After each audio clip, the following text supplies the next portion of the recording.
Shabbat Shalom.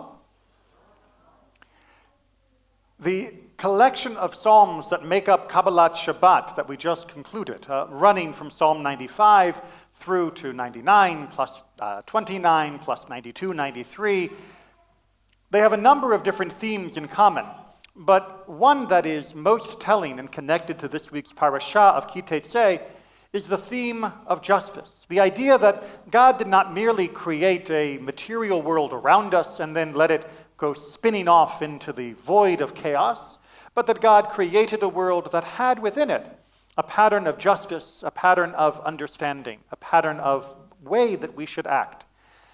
And that means it's quiz time. So, let's see how good your justice antenna are. If we have Reuben and we have Shmuel, these are the two guys in Jewish cases that are always getting into trouble. If we have Reuben and Shmuel, and Reuben's tree falls onto Shmuel's car, what is the just response for this damage? Morgan and Morgan. So I will point out that you only need to go to such lengths if you're not willing to agree on what is actually just in this case. But let's imagine that neither one of us is the aggrieved party for the moment. What would we as a impartial observer say would be an appropriate way of handling this problem? Insurance company, I'm sorry, that's a very modern term. Let's roll back the clock a couple hundred years. There's no such thing as an insurance company. Your tree, his car, or fine, his wagon, bam, gets destroyed. What does the community say is the just response? Should be replaced, right? This is not rocket science, right? It doesn't have to be more complicated. I know we can go to Morgan and Morgan, we can have the insurance companies fight it out and all of that, and in many ways this has distanced us from the concept of justice, and we've gotten more into justice is what your lawyer can get for you or what the insurance company can afford. But at its core, that's not what Judaism believes is just. Your property has damaged someone else's property, therefore you are liable to compensate them for the lost property. Your tree, his wagon, you're footing the bill. Very straightforward, right? It's not that complicated, and most of the acts of justice that have to do with these types of affairs are relatively intuitive, and when the Torah spells out the different crimes and the different punishments, it's not exactly shocking to us. However, there are some problems which take a little bit more effort, and for which the Torah's instructions may seem a little bit more confusing. Let's back up our case a little bit, and we'll still have the wagon, but the wagon was smashed into by a bull. Bull decided for whatever reason that he did not like the wagon, and just, bam, both horns knocked the thing into splinters, and then ran off into the night. Well, Reuben believes that it is Shmuel's bull that did this damage. Shmuel stands up in front of the Beit Din, in front of the rabbinic court, and he swears before God, for oaths were taken in many of these types of cases, that absolutely not, it wasn't his bull. In fact, he doesn't even own a bull. Turns out, later that day, the bull is found with the wagon wheel still rolling around its horn, and right on that bull is a giant name tag that says, property of Shmuel. Okay. What's the punishment? What happens? What pays double? Not exactly.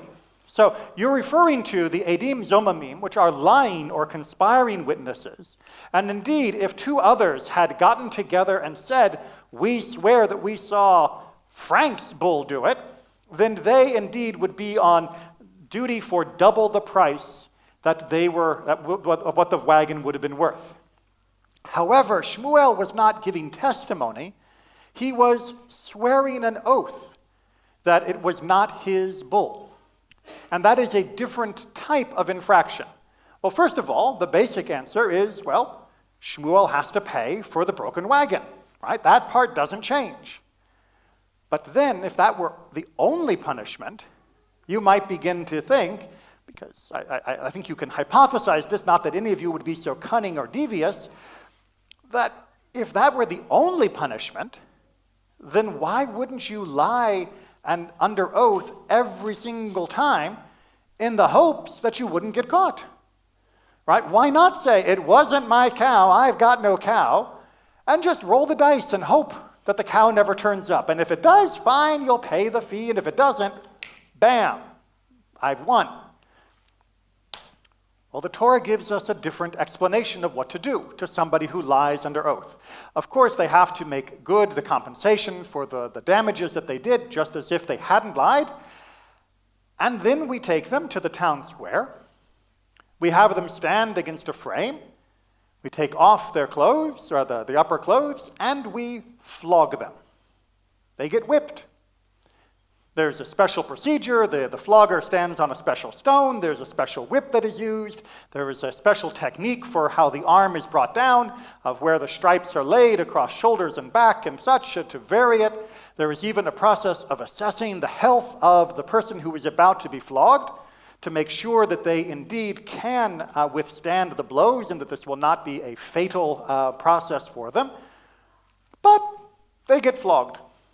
Now, if you're like me, the idea of publicly flogging a person as a form of punishment probably doesn't exactly sit well with you, does it?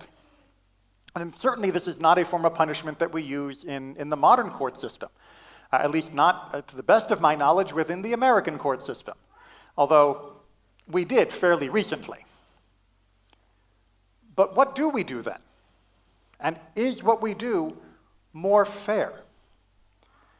If this were to be a case in the modern courts where somebody perjured themselves and lied under oath to the court about whether it was or wasn't their cow, sworn affidavit, whatever you want to call it, what would the likely punishments be? What would the options be for punishing such a person in the modern world?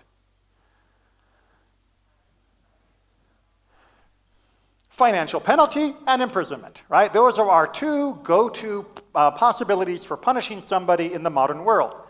Right? You can go to jail for 30 days, or you get fined $3,000, whatever the punishment might be, would most likely be time in prison or a financial penalty, or both. There is actually something very unfair about that policy. If somebody is, say, Elon Musk, and they are fined $3,000 for lying under oath, and somebody else is homeless and doesn't have a penny to their name, and they are fined $3,000 for lying under oath, is the justice the same for the two of them? If somebody is just beginning a new job in order to support their family, to put food on the table, and they are fined 30 days in jail, during which they will lose their job, their family will have no way to put food on the table, no way to make rent, is that the same as somebody who has long since retired and is living off Social Security and their own retirement funds, spending 30 days in jail? Is it the same punishment? Technically, yes.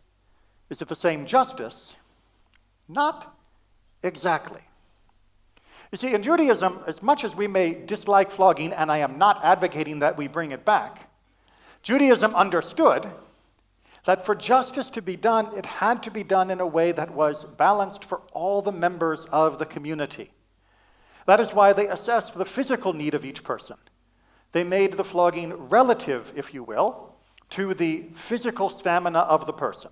Somebody who was strong would be able to take more, still no more than 39, and somebody who was weak would be given fewer flogs in order the flogging stripes, whip, they wouldn't be hit as much in order that they would not have more lasting injuries from what was not meant to be a permanent form of punishment. There was an understanding that criminal though they may be, there still needed to be justice in how they were treated relative to the community and relative to their own sense of dignity. The Torah specifically says that flogging must be capped in order to prevent the other person being degraded in our eyes. That even when somebody has violated something as sacred as lying under oath, even when somebody has committed a serious transgression, that we must still look at them as being one of us, as being one of our community. Somebody deserving of punishment, no doubt, but somebody who deserves a punishment that is proportional, that is fair, and that is just in comparison and relative to a similar punishment that would be meted out to any others. Now, every society has to decide with the tools at their disposal, whether it be jail time, fines, or any other form of punishment, that what they are doing is truly fair for all the members of its society. So that none can be thought of as being excessively punished.